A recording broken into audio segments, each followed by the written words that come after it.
کرم سے اطلاعات آ رہی ہیں کہ وہاں پاک افغان سرحد پہ افغان طالبان اور ٹی ٹی پی نے 2 پاکستانی چیک پوسٹوں پہ حملہ کیا ہے اور پاکستان نے اس کا خاطر خواہ جواب دیا ہے۔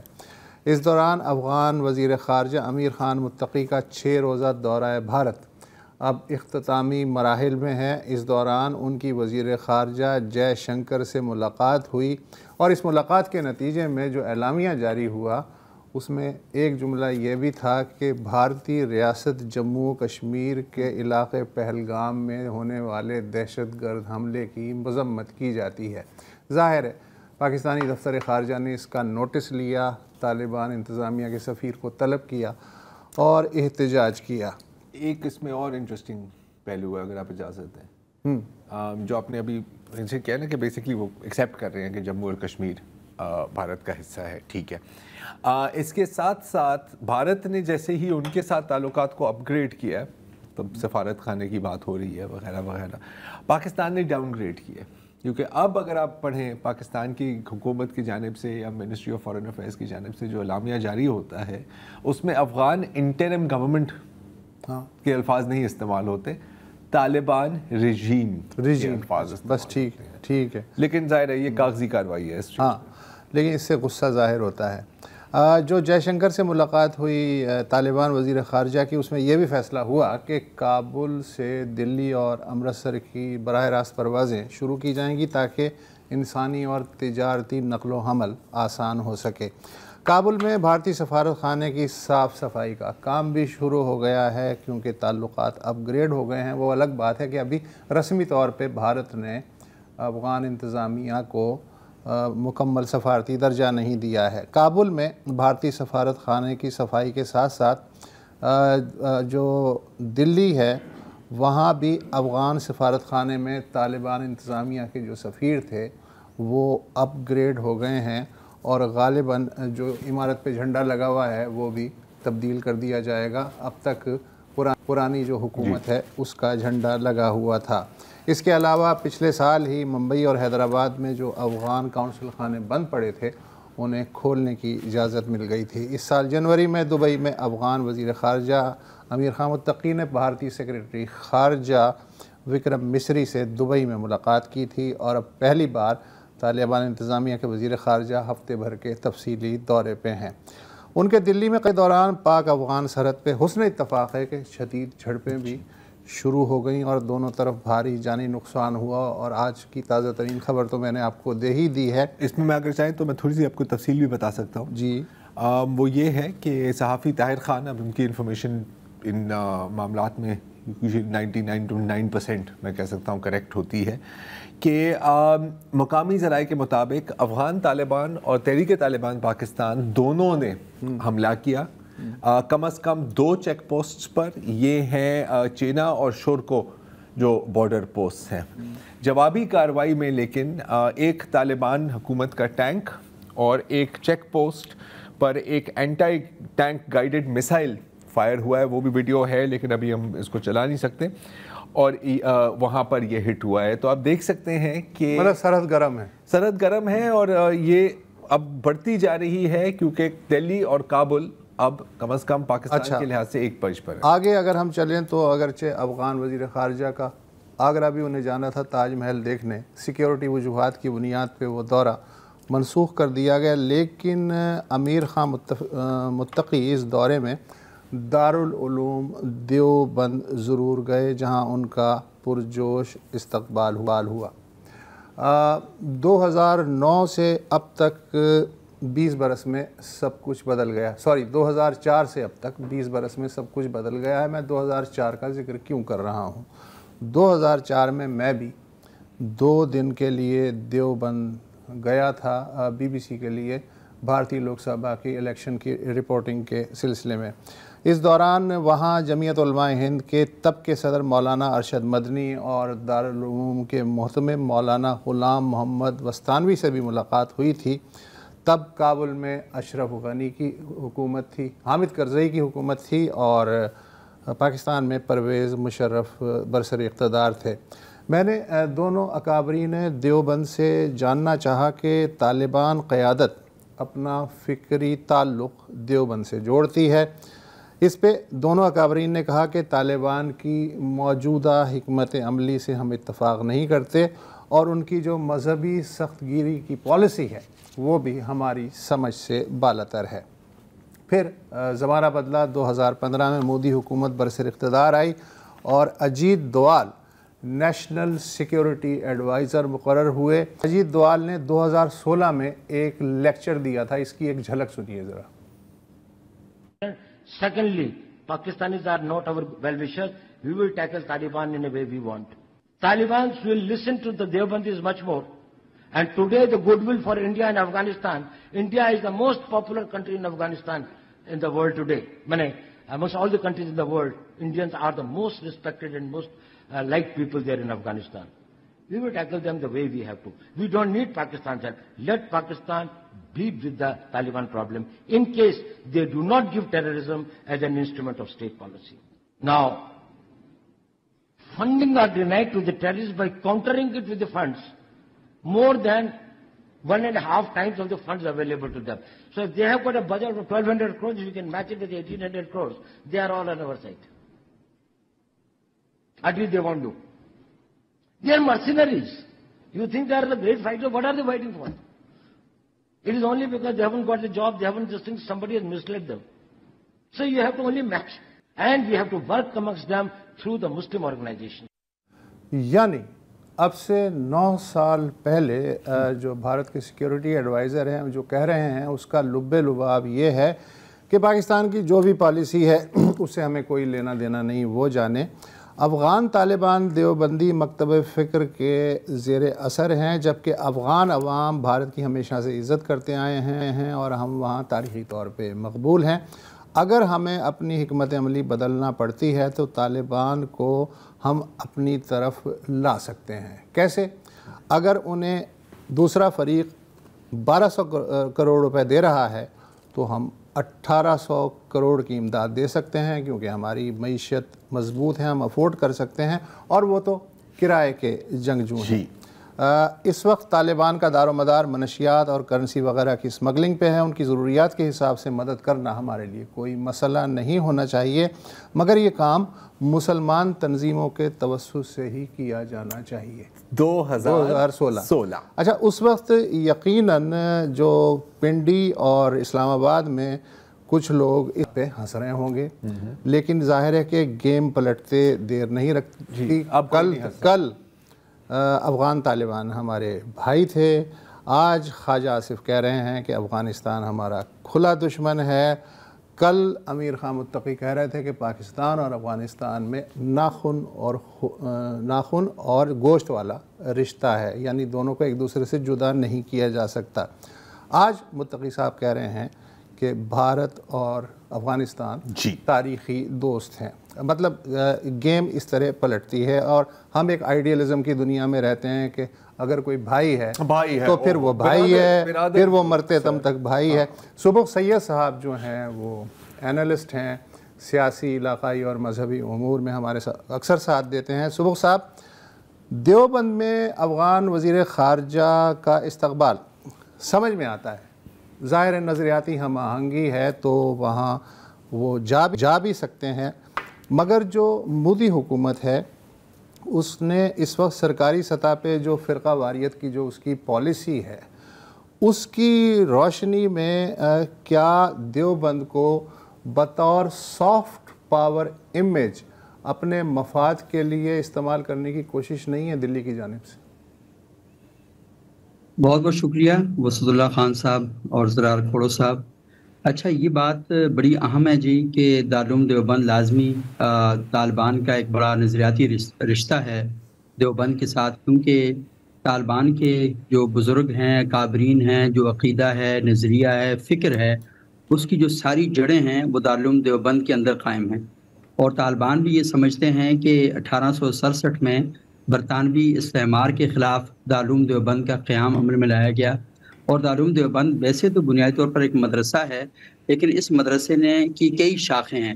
تقریباً کوئی 10 سے 12 ایسی تحریکات موجود ہیں کہ جن کی پشتیبانی دارالعلوم دیوبند کرتا رہا ہے، اور آپ کو علم ہے کہ یہ برطانوی استعمار کے خلاف، اس کے نظام تعلیم کے خلاف، اس کے نصاب تعلیم کے خلاف کھڑا ہوا ایک ادارہ تھا، اور اس کا جو بڑا بنیادی مقصد تھا وہ یہی تھا کہ احیاء دین ہے، قرآن و سنت کی تعلیم ہے اور اصلاح معاشرہ ہے۔ اور اس کے لیے دیوبند سے جو تحریکیں شروع ہوئیں، آپ یہ دیکھ سکتے ہیں کہ تبلیغی جماعت، اس کا تعلق بھی ان کے ساتھ ہے، جہادی جماعتوں کا جو تعلق ہے وہ بھی ان کے ساتھ ہے، تو یہ ساری چیزیں ان کے ساتھ گزری ہوئی ہیں۔ اور مولانا قاسم نانوتوی ہیں، مولانا رشید احمد گنگوہی ہیں، مولانا حسین مدنی ہیں، تو یہ ایسے لوگ ہیں کہ جنہوں نے ان تمام محاذوں پر جو دیوبندی اسکول آف تھاٹ ہے اس کی ہمیشہ بڑی سپورٹ بھی کی ہے، ان کی تربیت بھی کی ہے۔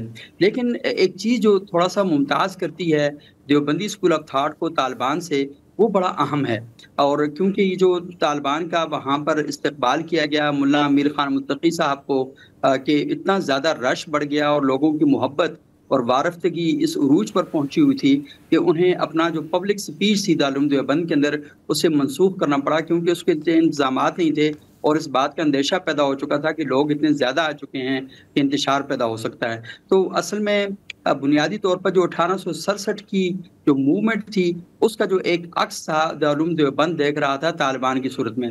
لیکن آپ نے جو وہ سب بات کہی 2009 میں جو آپ کا انٹرویو تھا BBC کے لیے، میں نے وہ انٹرویو مکمل سنا تھا، جس میں انہوں نے کہا تھا کہ ان کا جو نقطہ نظر ہے وہ دیوبند کی فکر سے بہت دور کا ہے، اور وہ جو فکر سے دور کا ہے اس کے اندر ایک بڑی کچھ پوائنٹ ہیں جو میں آپ کے سامنے شیئر کرنا چاہوں گا، کہ دیوبند جو ہے وہ تعلیم، اخلاق اور روحانیت کا ایک علمبردار کے طور پر اپنا شناخت کرواتا ہے، لیکن طالبان طاقت، جبر اور خوف پر مبنی ایک سوچ اور اپروچ جو ہے اس کو لے کر چلتے ہیں۔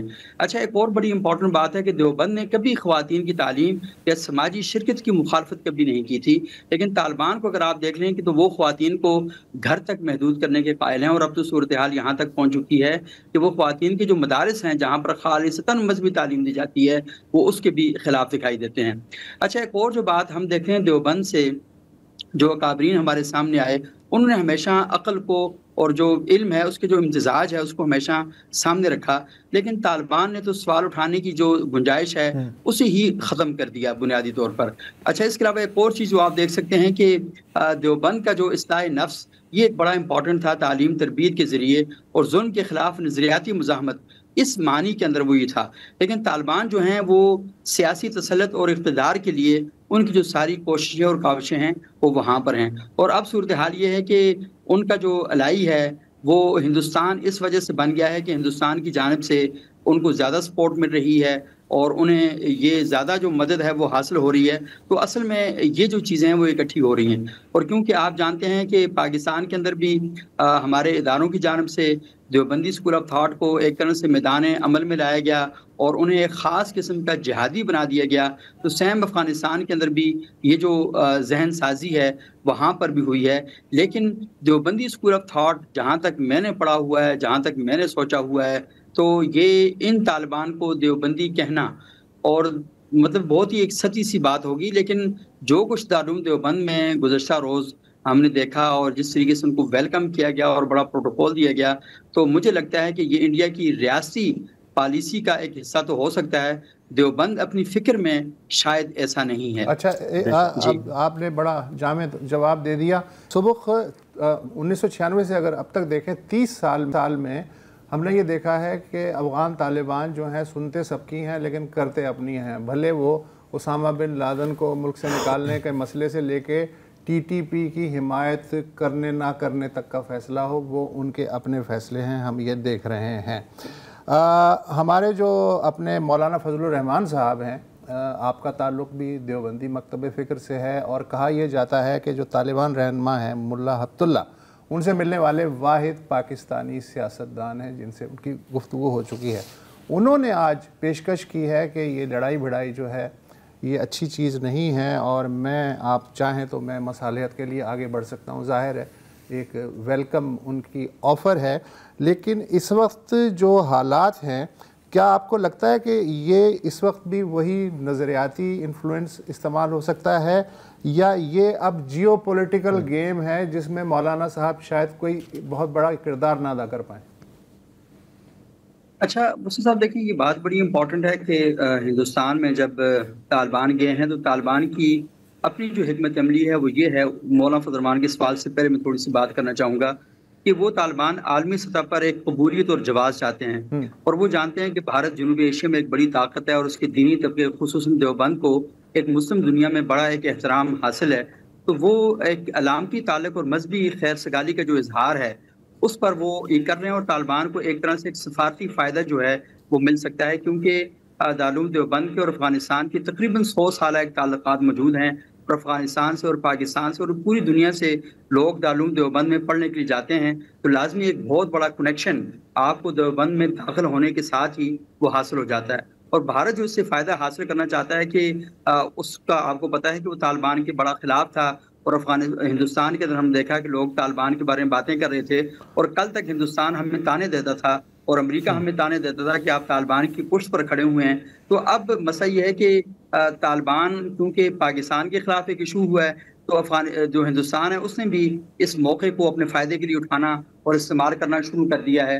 اور وہ یہ دیکھ رہے ہیں کہ یہ جو اگرچہ کہ بڑے غیر رسمی سے روابط جو ہیں وہ قائم کر رہے ہیں، لیکن یہ ہے کہ وہ بہرحال اس سے اپنا جو فائدہ ہے وہ اٹھانا چاہ رہے ہیں. لیکن طالبان کو بہرحال جب طالبان ایک مذہبی حکومت ہے، اس مذہبی حکومت کو جب ایک مذہبی بڑے حلقے کی جانب سے ایک تائید حاصل ہوتی ہے تو اس کا مطلب ہے کہ وہ یہ تاثر دینے میں کامیاب ہو جاتے ہیں کہ ہم کسی انتہا پسند یا دہشت گرد تحریک نہیں بلکہ اسلامی نظام کے علمبردار ہیں، اور جنوبی ایشیا کے جو بڑے دینی ادارے ہیں اور جن کی ریزسٹنس کی ایک بہت بڑی موومنٹ ہے وہ بھی ہمیں تسلیم کرتی ہے.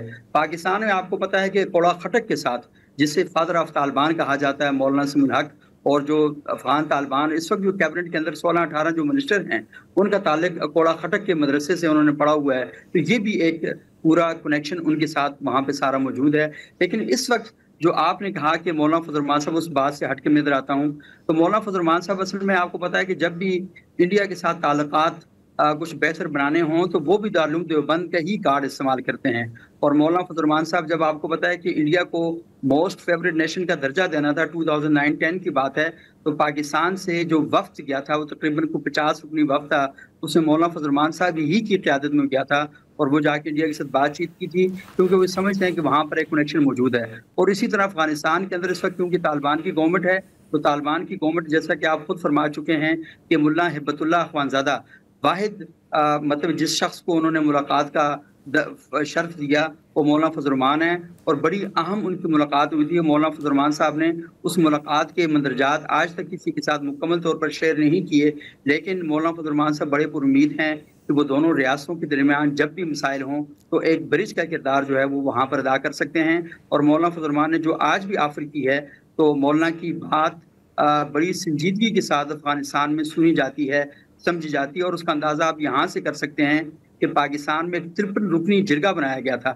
اس جرگے کی بڑی خواہش تھی کہ ان کی ملاقات ہو جائے مولانا ہبت اللہ اخوانزادہ کے ساتھ، تو ان کو تو قندھار تک ایکسیس نہیں دی گئی. اور اسی طرح پاکستان سے علماء کا ایک وفد گیا تھا جس کی قیادت مفتی تقی عثمانی صاحب جیسی شخصیت کر رہی تھی، جن کو پوری دنیا میں Deobandi school of thought he نہیں بلکہ مذہبی حلقوں میں ایک بڑی پذیرائی حاصل ہے. تو ان کی ملاقات بھی وہاں پر نہیں ہوتی، لیکن مولانا فضل الرحمان کی ملاقات مولانا ہبت اللہ اخوانزادہ کے ساتھ بہت ہی اہم ملاقات تھی، اور بڑی تفصیلی ملاقات انہوں نے کی تھی، اور مسائل کو حل کرنے کی جانب انہوں نے ایک اشارہ دیا تھا.